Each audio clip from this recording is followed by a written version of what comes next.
আসসালামু আলাইকুম ওয়া রাহমাতুল্লাহি ওয়া বারাকাতুহু।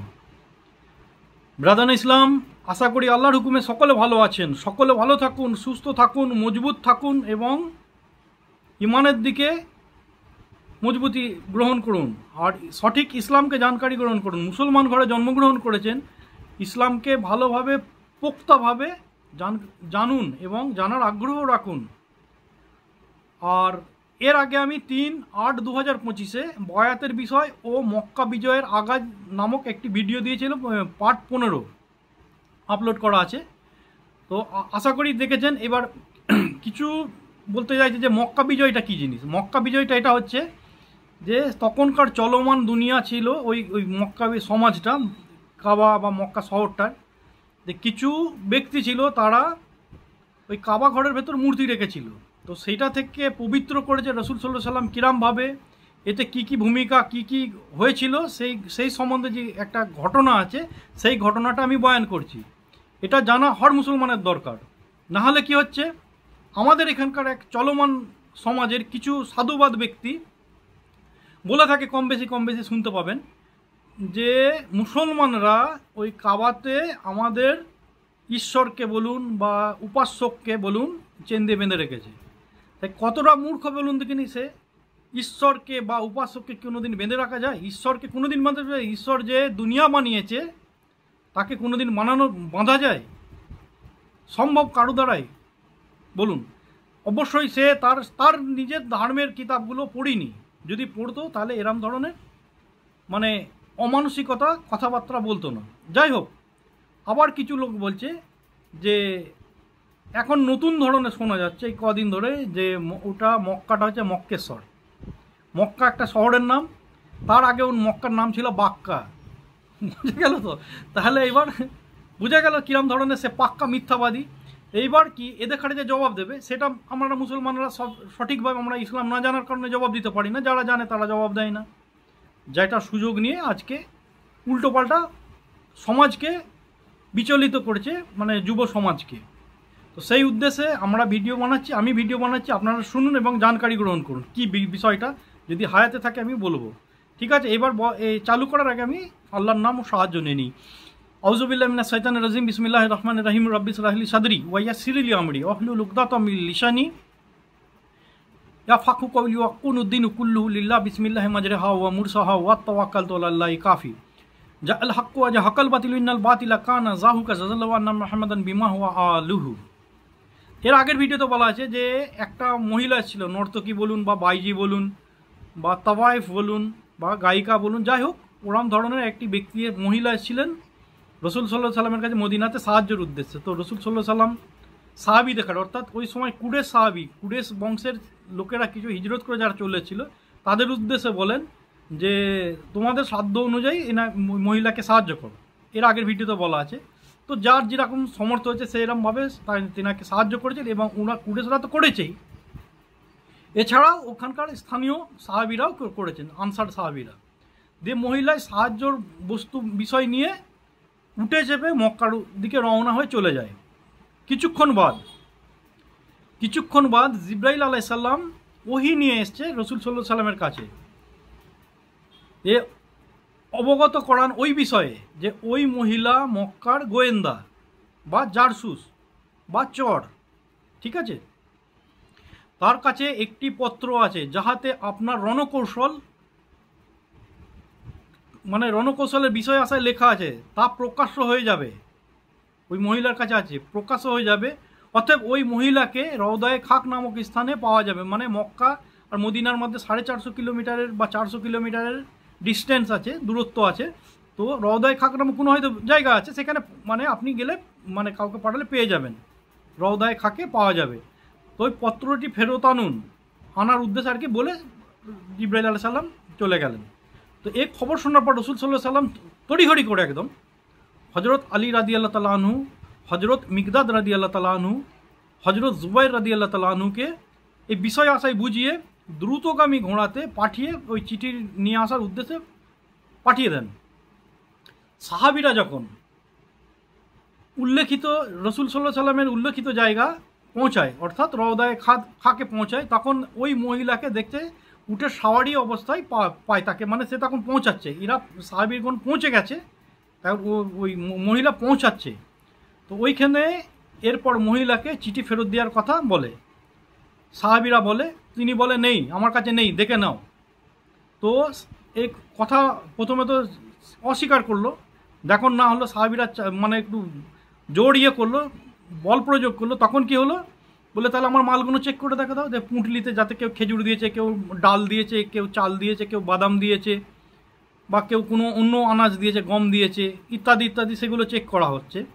বা উটের গদি চেক করা হলো, এই তার উটের দড়ি, লাগাম, খুর ইত্যাদি, মানে খুর তো নেই উটের, যাই হোক এগুলো সমস্ত জায়গা চেক করার পর যখন পাইনি, তখন ওই মহিলা কি বলছে যে আচ্ছা আমি একটা বদনামী মহিলা বা কমজোর মহিলা, অসহায় মহিলা, তোমাদের কাছে সাহায্য চাইতে গেছি বলে তোমরা মিথ্যা চিঠির গল্প বানিয়ে কি তোমরা তোমাদের মাল ফেরত নিতে এসছো বা আমাকে বদনাম করতে এসছো?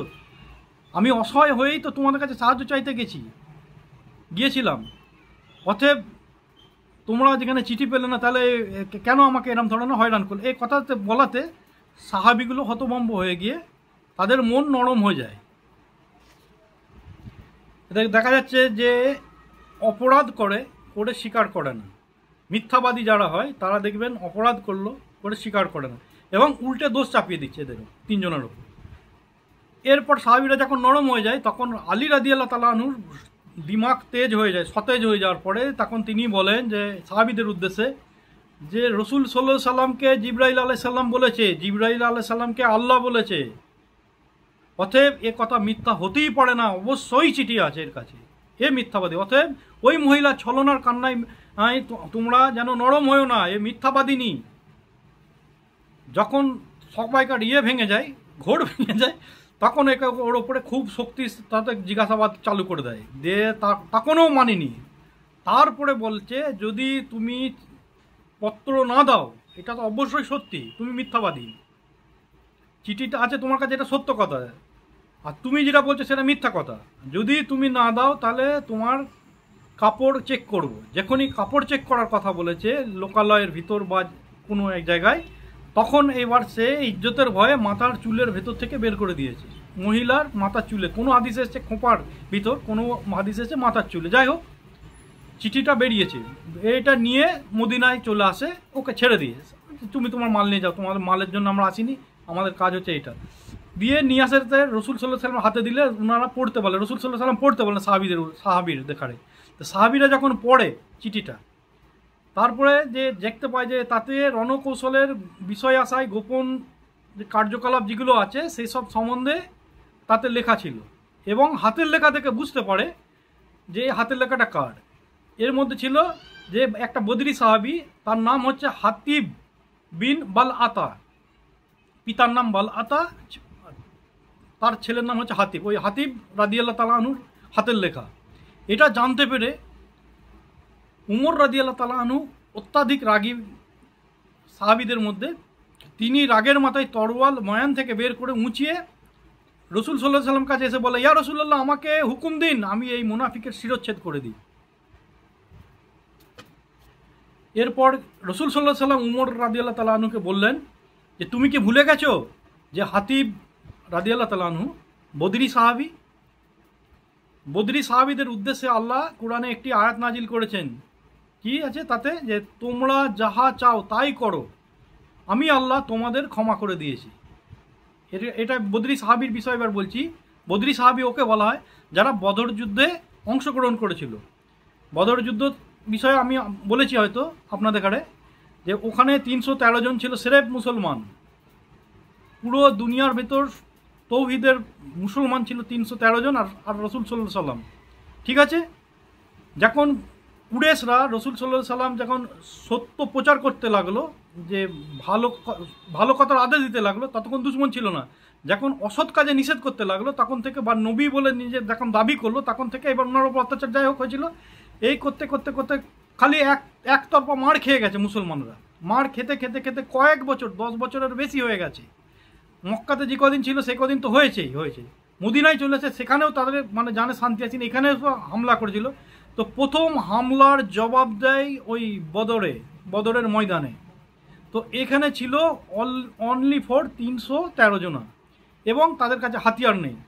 তারা মরার উদ্দেশ্যেই এগিয়ে গেছিলো যে চলো একসাথে গিয়ে মরি, বা তাদের সঙ্গে সম্মুখীন করি, যা হবে হবে দেখা যাবে।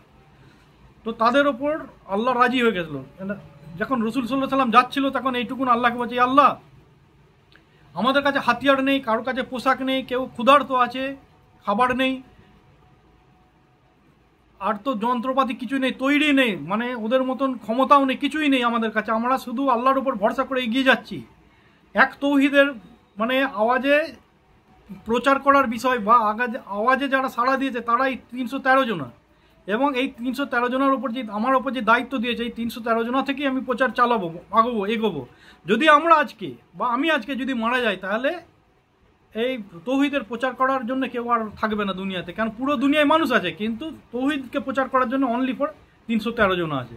তারপরে তো ওই ফেরেস্তার মাধ্যমে ওই যুদ্ধে সাহাবীদের সাহায্য করবে, দিয়ে মুসলমান মানে প্রথমবার জয় করবে, আর ওই কাফেররা প্রথমবার হেরে পালিয়ে যাবে।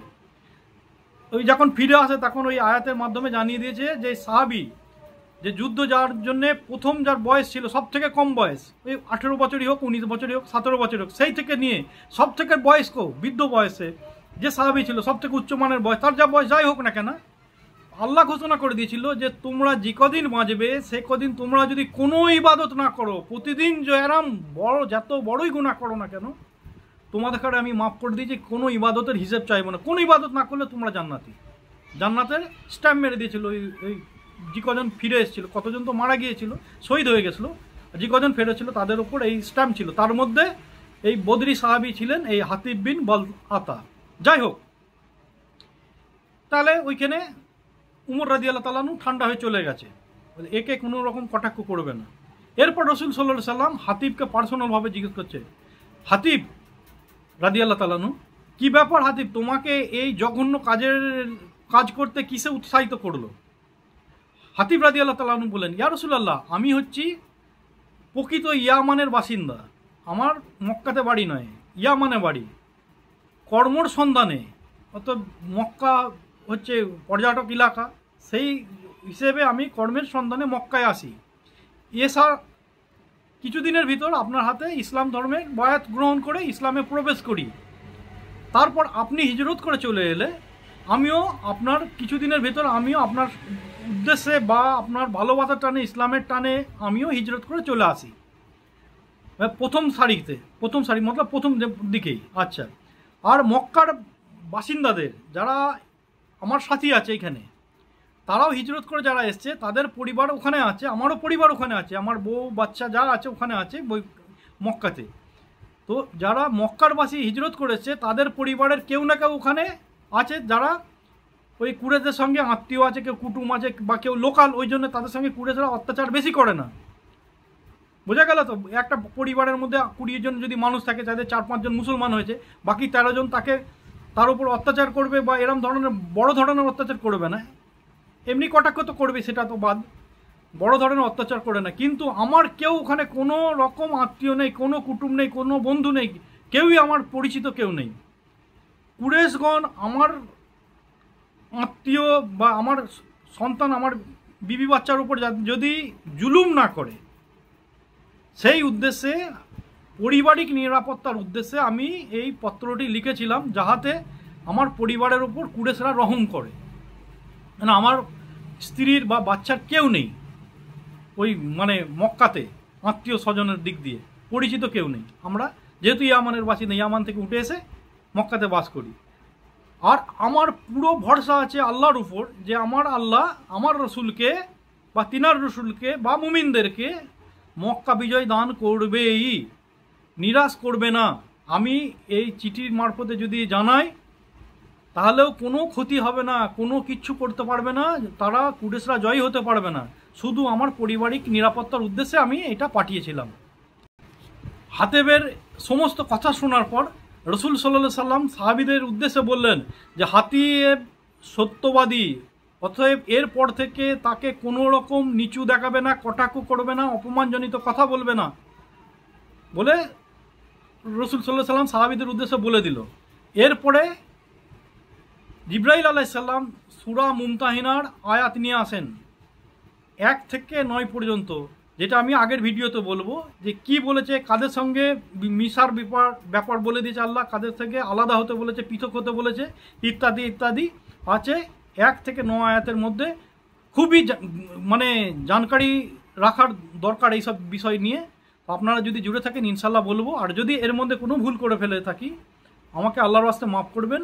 আর যদি ভালো লাগে তাহলে ইসলামের হয়ে, আল্লাহর হয়ে, আল্লাহর নবীর হয়ে এটাকে প্রচার করুন, কাবার হয়ে এটাকে প্রচার করুন, এটা আগিয়ে বাড়িয়ে দেন আপনার পরিবারের উদ্দেশ্যে। আল্লাহ হাফিজ।